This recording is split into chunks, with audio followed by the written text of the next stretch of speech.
born an athlete, you'll die an athlete. It's in your DNA. You're an athlete. Live like an athlete so that you can be successful in life. You're an athlete. Live like it. ANA, America. Welcome, athletes, into the gym closet. It is early in the week.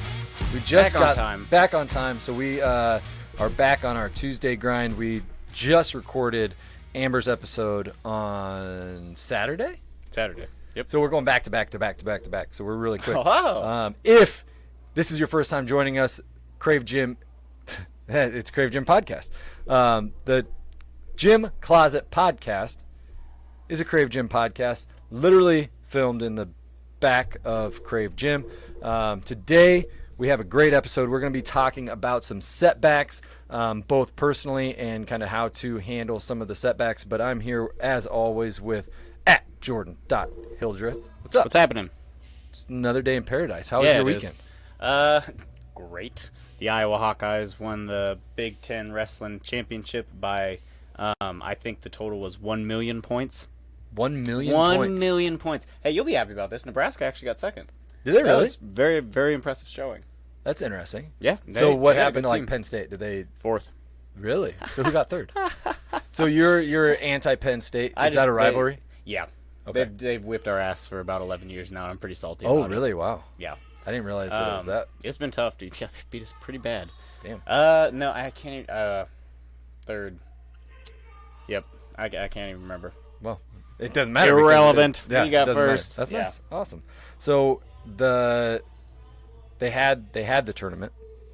They did. They're talking about canceling like basketball tournaments. So It'd be a little bit different, obviously, because are there as many in-house near fans? as many. No.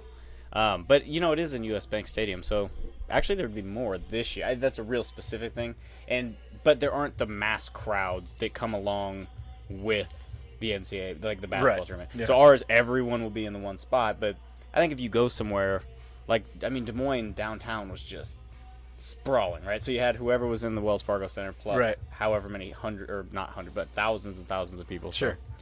So, Yeah, that's no. crazy. We talked about it at work, and I am taking the stance that if they cancel this, I will burn this motherfucker to the ground. I will lose my mind.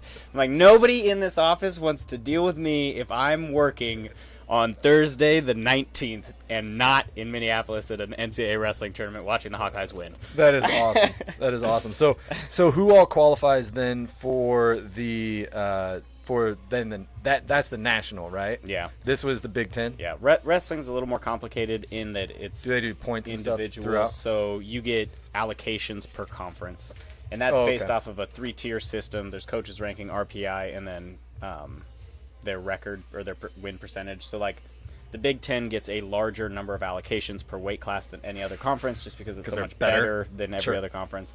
Other conferences you have to win to get in. The Big Ten, in one weight class, if you got 10th place, you still made it. Because that's how deep the weight class was. Out of 14 kids, 10 of them are ranked high enough that they So you basically can win the Big Ten tournament, or your year accumulated, your ranking is throughout the year. Yeah. So basically that just is another tier that affects your overall ranking throughout the year. Yeah. Cool. So then the Nationals is when? Next weekend. Next Thursday, Friday? Thursday, Friday, Saturday. Minneapolis. That'll be fun. Yeah, it would be. Are you going for sure? Yes. Yes. Yes, definitely going for sure. Yeah. How was your weekend? We did. What did we do? Oh, we're gonna get into it a little bit with talking about setbacks, but we printed T-shirts all weekend long. You guys were killing it. We were. I was following that a little bit. Yeah. That was kind of cool. So to see. it's really cool. So huge shout out and thank you to everybody that ordered Perfectly Pure shirts. We expected, I don't know, a couple hundred. Yeah. And I think we're at 400 or 500 now. Nice. And so the orders just kept coming in, and so we're printing them thinking that we're halfway done. No. And we got 100 done. So we were okay, we're about halfway done, right? So now we have about 300 or so or probably about 200 left that we need to go ahead and print and send out. So we will be getting those done and printed and shipped, hopefully. They don't take very long to ship out, I don't think, so that's always good. But everybody will be getting those by the 21st so that everybody can wear them and blow up the internet with 321 shirts. Nice. Yeah. So and they're pretty cool shirts. I'm pretty pumped about them. If I do they look say really so nice. myself. Yeah. We can print shirts, I guess. Hey. Yeah. YouTube allowed us to figure out a lot of stuff. Making that, experts of us all. Right. Yeah. Like if you just want to do something now, like you can get advice from anybody on YouTube or Google, and you should be able to get it done. Yeah. Within reason. Yeah. Yeah. And so we started, our first shirts were for a family reunion, and they were supposed to have this faded flag. And in full transparency, we could not figure out how to do that. Yeah. And so like the fade, we know the thought process behind it, or like what steps you're supposed to do, but we're missing something, because like in that process, you get to the end of this screen and you basically wash out the portion that is going to be painted through. So like if it's a Krave logo, like that would be washed out of this of the screen. Yeah. So then when we put the paint on, the paint goes through it.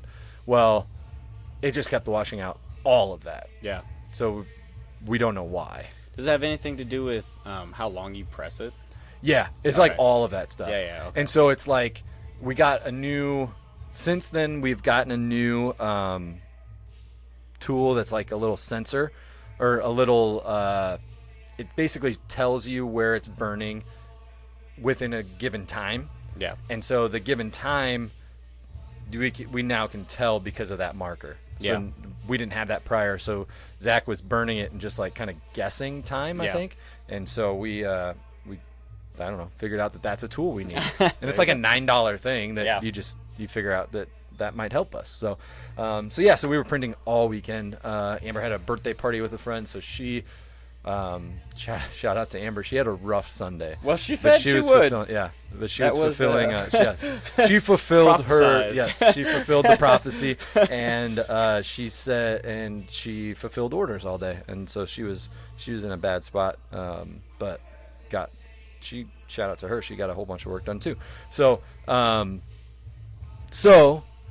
let's just jump right into transition. Right. Let's just jump right in with that to setbacks. Everybody has setbacks in life, and so athletes obviously that are in sports, you see it a lot more where they overcome an obstacle, an injury, blah blah blah. And so let's start real fast talking about your obstacle, because you had your knee, a little setback on your knee now, right? I did. Yep. So if anybody doesn't know or hasn't been following, I had platelet injections into my meniscus in my left knee. I partially tore it in 2013, and then I re-injured it, I would say relatively badly, in 2018, and kind of lost full mobility. I was still able to do a lot of things that I like. I was able to run, I was able to squat, but I was not able to go as low as squats. I was not able to bend my knee all the way. So like I couldn't squat, if I wanted to squat down, I had to straighten my left leg. And then where I work offered platelet injections is now on our insurance, so I did that, and that was in August. Kind of was working through that, and then got to the point where I was able to start working out again, and I was really starting to pick it up. And last week was actually started off as the best week that I've had since. I ran about 4.5 miles at a 7:30 pace and was not sweating hard. You know what I mean? Like I finished. Felt and I was good like, about it, yeah. Oh, what? You know what I mean? Like I'm like, okay, I'm in a really good spot. And then on Wednesday, I was doing step ups, and I don't know what happened. Step ups happened, and it just hurt. It hurt a lot. There wasn't a pop. There wasn't any like pop. initial. Was it like post workout though that it hurt? Nope. It was middle of the step up. So I go up, come back down, and then as I'm kind of you adjust a little bit to try to get back up. I was like, oh, that's where what the just happened. And so I did another one. Like, ow! And something is going on. I do one more just in case. I'm like, nope, this hurts a lot. And then so put the weight back. Got stretched out and thought maybe if I wake up on Thursday it'll all be okay. Yeah. I woke up and it hurt like hell. Really? I was limping. Was it inflamed? Crazy. No, pretty bad. No, it wasn't all puffed up or anything. So I wasn't too worried. I knew something was wrong, obviously, but I was like, maybe it's just an overuse thing. Like I'd had something like that happen where I got like runner's knee, where I just overused it a little bit too much. Yeah. But I was limping like hell on Thursday, got a little better on Friday, and it's gotten much better. So I mean, today's Tuesday. It hasn't even been an entire week, and I'm obviously not going to hop on and start running on it or whatever. But when I've got as many miles as I need to be training, and I know I have a long time to do it, but on my mind, that's tough to. It's very frustrating. Battle mentally too. It's very, very, very frustrating, especially after you have like your best week. Like it always feels like that's what happens, right? You're like, ooh, I'm killing it right now, and then, boom. Right. Yeah. It just drains you a little bit. Yep. Yeah, and that's tough. And the big, with that we have. So I've kind of accumulated 5 steps to kind of handling setbacks, and that's kind of one thing that as you get into setbacks, there's setbacks everywhere in life, and I guess I'll go over one of ours so that we can discuss that later too. Some old man in apartment 9A. No, I have no idea what apartment. No, is. go find him. Yeah, go find him. But reported that some hooligans were what I say? They were. He reported that there was some weird activity. What's menacing activity? Something like that. Some old man word. Some old man word that was going on in Zach's garage, which is at an apartment complex. And so he reported. I don't know if he thought we were cooking meth in there or doing drugs or what, but he thought with I don't know, 2 guys printing T-shirts was an act of really going to put everybody at danger, maybe? I don't know. It's definitely possible, man. Yeah.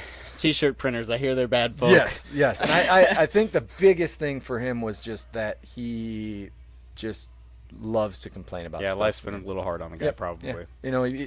I guess he's the guy that, and everybody that's ever lived in an apartment, I think, has this guy, he's like the guy that, will, if your dog's pissing where in a spot where he's not supposed to pee, he's gonna report you to the people and all that kind of stuff. It's a hard thing to define where not to pee, so long as it's outside. Yeah, and that's what I was thinking too. But yeah, he's that guy, and so because of that, there is a clause that you cannot run any business and cannot do. There was 2 things. There, 1, you couldn't run a business, and 2, you couldn't work in the garage other than on motor vehicle, or you couldn't store anything in your garage other than motor vehicles. So there was 2 things that ended up being in violation of, and if you're in violation of anything, you can get kicked out of your lease, and so we don't want that to happen to Zach. So we are going to take that setback and have to move. Tell Zach to take one for a team. Right? Yeah. What the heck? You can go homeless for this company. So our screen printing business will. I guess he really made the gal feel for our cause, because we're printing we're in the middle of printing Down syndrome awareness charity T-shirts. What scumbags? Right. I know. Yeah. Who are these guys? What a bunch of assholes, doing these terrible things for good reasons and for the right, Yeah. So it's a little disappointing. And I was thinking, when I'm old, I'm hoping that I see something like that, and I just react good for those guys. Yeah. Good for little entrepreneurial spirit. Yeah. Good for those guys doing something, And that guy wasn't feeling it in the same way. So so we're gonna have to move everything this weekend. But because Zach pulled his the way that he is, if he wants to be, he's very, what's the word? Influential. Persuasive. There we go. Yeah. Persuasive. And so he got her to let us print the rest of the Down syndrome awareness shirts Thursday and Friday, and we got to move out this weekend. Well, but hey, how about huge shout out to her for kind of cool. You know what I mean? Yeah. The guy reported it. Normally, I think he said it was you have to be out within 24 hours of figuring out these. What do you call them? The things that you can't do. Rules. Whatever the rules. Whatever the heck. Whatever the rules.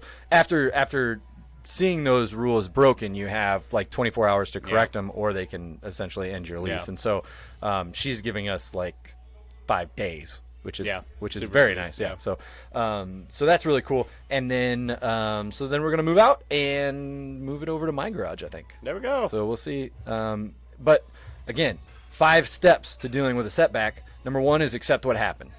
Can't do nothing about it. Can't do anything about it. Something happened, and you got to accept that in order to move on. Number 2, do not dwell on that. So basically, if it obviously it's something negative, something that's a hurdle, you have to put behind you. In your case, your injury. If you dwelled on it and decided to pout about it, how would that work for you in the long run? It's not going to help with anything that.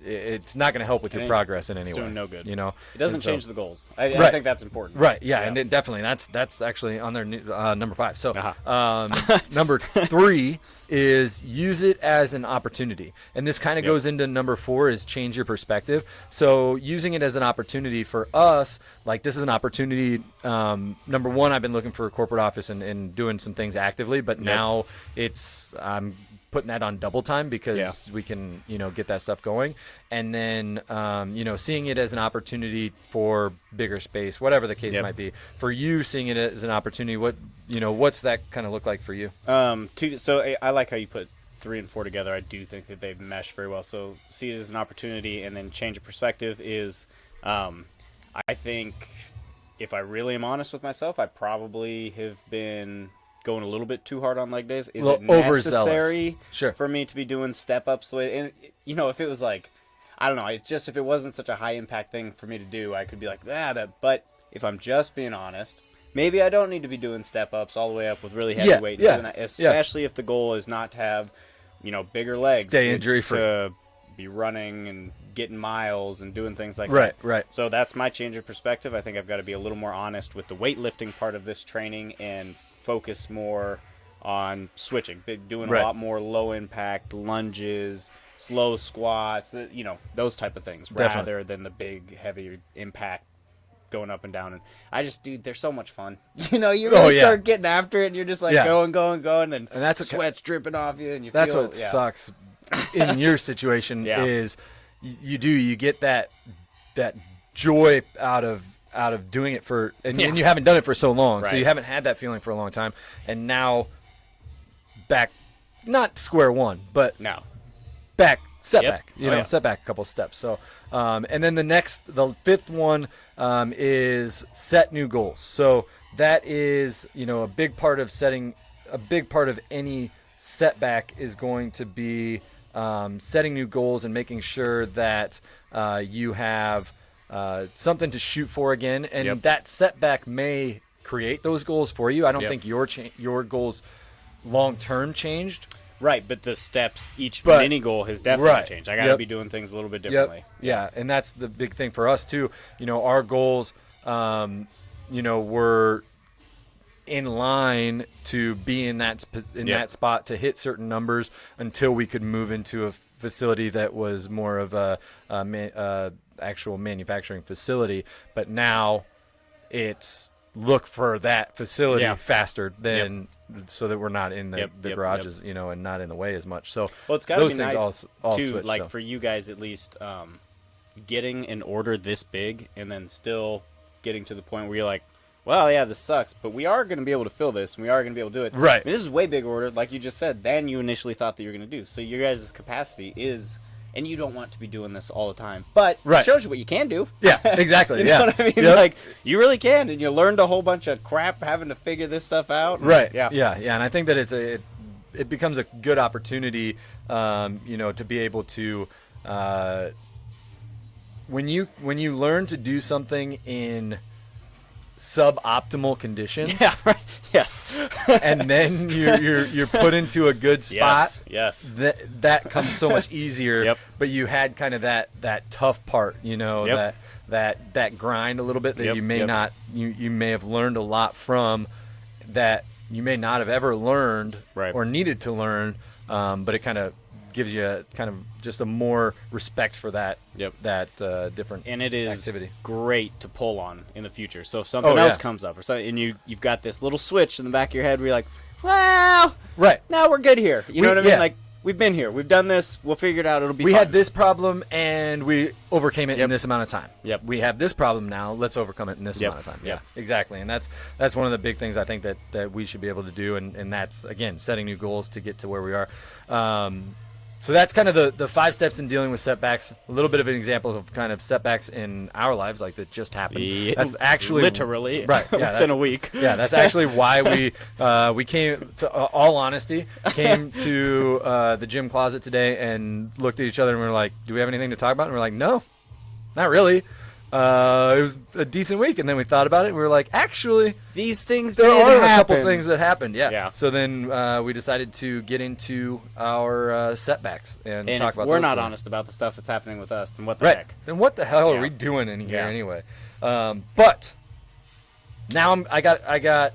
So do we have any other segments or anything? I've got it today. I learned, and then Okay. not necessarily the finish of foodie. But a surprise, and I don't normally check the result. I don't know what brought this Early on on? me. Yeah. I almost never check them. But today I was like, I'm interested. We've got a bit of a surprise. It's a little teaser as to what it is. I have to say it out loud because I'm so shocked by what I found. Okay, yeah. So we'll go over those. First, I want to get into Athletes of the Wild segment because the Athletes in the Wild segment ends up being a really good segment for setbacks. Oh, yeah. And so in doing that, the couple athletes that you may have heard of, and some of their setbacks here. But so number one, so Athletes in the Wild is basically we pick athletes that are doing something good. Normally, anything that represents being an athlete outside of the gym. And so these are athletes, not all current athletes, but number one, Michael Jordan. Famously, he got cut from his high school basketball team. Did you know that? Yep. I think everyone knows that. I think by now. everybody Yeah. knows that. It's kind of like the big deal, right? Well, there's like some that everybody knows. Einstein almost flunked math. Right. Michael Jordan got kicked out of his math class.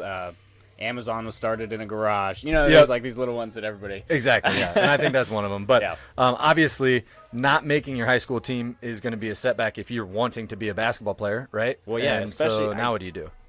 I think, for whatever the talent, I think that a mentality like Michael Jordan's doesn't just start once he gets good. Right. That dude's got to be that crazy and that driven All the time. the whole time. So It's kind of like the Mamba mentality that we talked about before. Oh, yeah. Yeah. He's been like that. So Yeah. to get cut like that can make somebody spiral. I mean, if you've got that kind of Oh, yeah. mentality and those kind of dreams, that could absolutely Right. send you on a spiral. And I'm also thinking that that's probably, for him, probably one of the reasons why he was successful in the first place is because if he felt slighted that early on in his career, now he's going to work that much harder and start that foundation of work ethic, you know. And obviously he went through, accepting what happened and he didn't dwell on it. He continued to move on and use those 5 things to get over his setbacks. So that's pretty awesome. Number 2 is again, you may know Michael Orr. They made a movie Blindside out of his life, and so he was kind of his entire life was kind of his early childhood and stuff was kind of a setback in itself. But he was one of 12 kids born to a mother that was an addict in a very impoverished part of Memphis, Tennessee, and his dad was in prison most of his childhood, and so. For him to go through that, and then if you want to hear his story, watch The Blind Side. I don't know how accurate it is, but I also just looked at Wikipedia, and I don't know how accurate that is. Dude, Wikipedia, it's like the self-reporting. It's always right because it's got so many people that can edit it.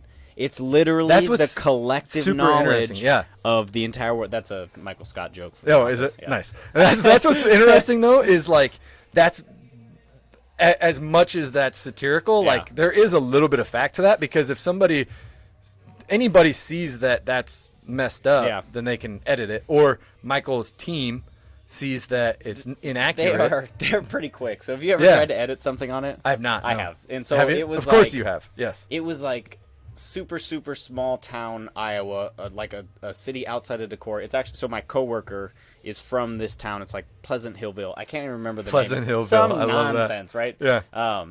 But I was able to edit it, and then by the time I had sent her the link, and I put something funny like, "Is a nice person, but could be nicer to her coworker."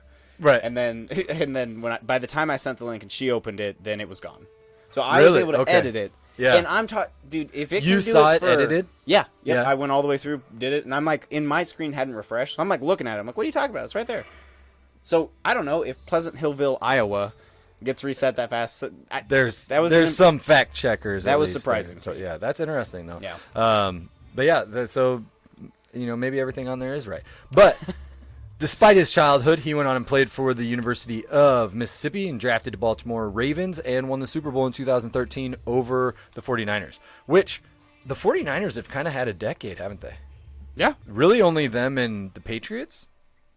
6 years in the Patriots, 49ers this year, 2013. Yeah, I mean, the 49ers had 2. The Rams also had 2. Wait, decade. Oh, man. Yeah. I was going all the way back to 2000. Right. I gotta This give it to decade you. is really only, decade. what, 49ers, consistent, like multiple Super Bowls, 49ers and Patriots?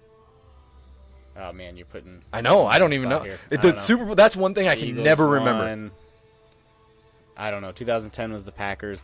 Did the Steelers make it twice? I feel Yeah, like maybe they they did. might have 11 and I feel like they're 15. always in the mix. Anyway, I cannot remember. I can't do Super Bowls. I couldn't tell you like the Super Bowl was like maybe this Super Bowl, but last year's Super Bowl, when this Super Bowl happens, I immediately forget it. if I think long enough about it, then I can get there. Yeah. Like the year before, Rams and Patriots. The year before that was the Eagles and the Patriots. The year before that was... Oh, I don't Patriots, Falcons? When was that? Patriots, Falcons, and then Patriots, Seahawks, and then Seahawks, Broncos. Shut up. You're good at that. Like, if I think about it, maybe I can figure it out. You got to think about where you were, not who was playing. That's how I remember. So, like, when I think about the Eagles playing I against think the that's Patriots, mostly we were the problem for me. in the Gudgels basement. Like, that's how, you Yeah. know what I mean? Like, that's how I remember. Oh, yeah. See, Yeah. for me, I think that's mostly the problem because those are the times where I'm just fucked up. Well, So I don't remember. That's a recent trend of mine. I actually used to not. I just would watch. Used to it's watch on a yeah. Sunday. Yeah, I usually just drink enough to forget about it. Yeah. But anyway, so he definitely had some setbacks growing up, and he overcame all of those setbacks to have a great career in the NFL. And then the third one is I think probably the ultimate setback that anybody could have, and at her age would probably make most people stop what she was doing. But so Bethany Hamilton, if you haven't heard of her, she is a world-class surfer. She grew up in Hawaii, and she learned how to she was actually surfing at the age of 7, but she got, when she was young in her career, in 2003, I'm not sure how old exactly she was. I'd have to Wikipedia that, but she got in a tragedy, and she got her arm bit off by a shark. And for most people, I think that setback would be like, nah. For me at least, I'd be like, no, I'm good. I'm not going to get back in the water. Well, not even just that, man. I mean, like, lucky she's alive. Yeah. For not just for the shark attack in itself, blood loss. I mean, Like everything, any yeah. number of things that possibly could have come Right. from having your entire arm, Right. bitten off by a shark. Yeah. It was a shark bit your arm off. Like that's a hell of big a deal, sentence. right? And so then only after 26 days, she was Shut back up, in the water. what? Yeah, that's what her story says. And in 26 days, Did the she was doctors back in the let her water. back in? That's what I was Were they thinking. like, no? And she was That's like, what I was thinking. Right. That's what I was thinking. Like, there's got to be like damage enough. But if it's just like cut off, isn't it just like Dude, I probably don't know. an easier, like people have more like in football, right? People have more recovery time from like a messed up broken finger and they can't play versus they're like, just cut it off because then I can get back next week. That's a finger. I don't know. Like, did they stick But I don't a know. soldering iron on her I don't arm know. to close it up? Right, that's Like, crazy. That's what I was thinking. But then she won first prize in the Explorer Women's Division in the NSSA National Championships, and so obviously without an arm, she overcome a ton of different obstacles. But her film is called Soul Surfer, that came out in 2011. So if you're interested in her film, check that out. It was because a great that's couch potato. Yeah, and so both of those are couch potatoes. We got 2 of them that overlapped into couch potatoes with The Blind Side and Soul Surfer, because I'll be watching Soul Surfer. I think I've seen commercials of it, but I don't think I've actually like seen it. I have never heard of this. Yeah, I didn't know who she was. Yeah, well, introducing. I Bethany don't Hamilton. even know how you don't. Like when I get really scared, my legs shake a bunch. Oh yeah, Like I don't know, how do you stand up on a surfboard if you're worried that a shark is going to bite you? You know, that's like, the thing. I just, Like it must have to be like that's, it's got to be like your thing so much to the point where you're like the people that train, like, and these people are crazy, right? The people that are like they're like zookeepers that train like bears and shit, and they have so much confidence in the bears that they get attacked and they're like back. That'll probably never hanging out. happen again. And they're just back, or they're like, yeah, it was my fault, or whatever the case is. But anyway, so that is our athletes in the wild and a couple of our couch potatoes. So let's jump into our. What do you want to do? Today I learned. This one, I just think. So today I learned of kangaroo words. That is a word that contains a synonym synonym. I like in cinnamon. Cinnamon. Cinnamon. Synonym. Say that 5 I times can't fast. say it anymore. Synonym. Cinnamon flavored synonym. Say Synonym. Cinnamon flavored synonym. that. Whoa, that was actually That good. doesn't even make sense. I couldn't say the word separately. Right. All right. That's awesome. Whatever. Good work. So like masculine has the word male inside of it. Blossom has the word bloom inside of it. Chicken has hen, or honorable has honor. So it's just like generally related words inside of that word? Yeah. That's Kangaroo interesting. words. I like it. Why do they call it kangaroo? It's the pouch. Oh. Yeah, it's like a baby inside of it. Nice. Yeah. That is very interesting. That's cool. Well, today I learned. Yeah. Right. Tell us about the foodie. Second round. So we did this last year. Yeah. These rounds were not close last year. Right now, Tagalon's is beating Thin Mints, 21 to 18. Really? Yeah, and I think you're a Tagalong guy. I'm a Tagalong guy. You're a Tagalong for sure. guy. Yes. But I don't understand.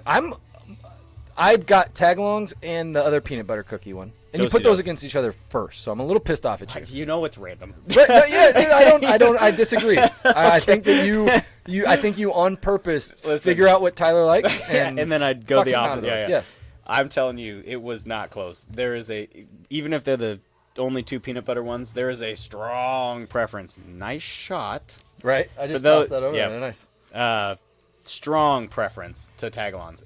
They got decimated. Do-si-dos got destroyed. Yeah, they did. I don't even know the difference. I say the 2 peanut butter ones when I order.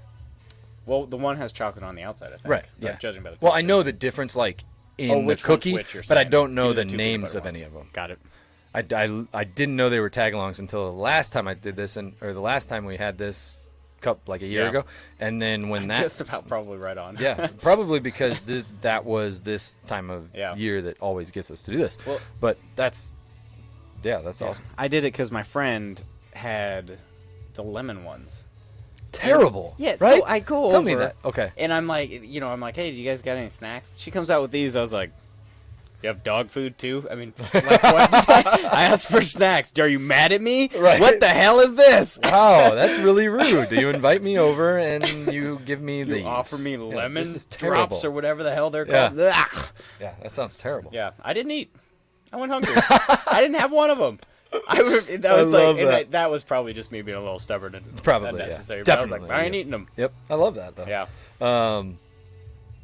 Got anything else today? No, man. I feel good about Yeah. talking about the setbacks. I hope that helps other folks. That felt cathartic to get it off the chest. It really did. It's Like quite frustrating. to talk about those Yeah. things, and that's the other thing is accepting them and being able to talk about stuff like that Yeah. is huge. Because if you just like, if you're just dealing with it yourself, you realize you think that you're the only one going through shit, right? Yeah. And Yeah. then I hear your story, and I'm like, Yeah. I can take the Shit weekend and happens. move shit. Yeah, shit happens. I haven't hurt my knee again, so Yeah. I'm fortunate in that respect. How has it been since the run? Does it act it up at all anymore? No, no. It's literally like I have no issue. I'm just assuming that I'm just limited to under 5 miles or whatever. Less than 6. Less than 6 miles. Like I think at mile 4, so I'm just limited to 4 miles in my entire life. Which I don't I'm know. okay Would that with. be a problem? I mean, No, you're a I'm big really running okay. guy. Yeah, I'm really okay with that. I've always been a sprinter. I've always been anaerobic guy, Yeah. so I'm not huge into the running. My body wasn't made particularly well for running long distances, and so my knee actually adds to that, and I'm okay with that. Yeah. And then I have an excuse, like if someone really, really, really wants me to run a 10K again, or if someone wants me to run a half marathon, or if someone wants me, for God forbid, run a full marathon, I will just say physically I cannot. Physically unable. Yeah, unless I run 4 miles and then walk the rest, which On would my be hands, which would be very difficult. Right. Yeah. Actually, no. Even when I was running and then I started walking, like when I was walking in that race, it was fine walking. Really? Yeah. And then I would try to like get back up, and I was like, nope. So I don't know what it was. The impact, I think, is what ultimately made it hurt. So walking was never an issue. Yeah. But yeah, that was that. But. So thank you guys so much for joining us today. If you guys would comment any of your setbacks, if you'd like to talk about them, definitely throw them up there and tell us how you overcame them, and tell us how tell us your story, and we'll talk about it on our future episodes. Yep. But follow us at the Gym Closet. Go to the podcast and subscribe, like, rate, and review. That's huge, because then that helps us get to other people. And you can jump on, and it's all going to be also on, if you want to see our mugs while we're doing this, and you're only a podcast listener, you can actually listen to the podcast and watch it now on the YouTube, on that YouTube channel. On the so YouTubes. go to Krave Gym's YouTube channel and you can check that out. Or I would just really suggest only watching the ones like that Amber are in, because she just videos better than us. So, but anyway, go check that out. Remember, you're an athlete. Live like it. You're born an athlete, you'll die an athlete. It's in your DNA. Live like an athlete so that you can be successful in life. You're an athlete. Live like it. ANA, America needs athletes.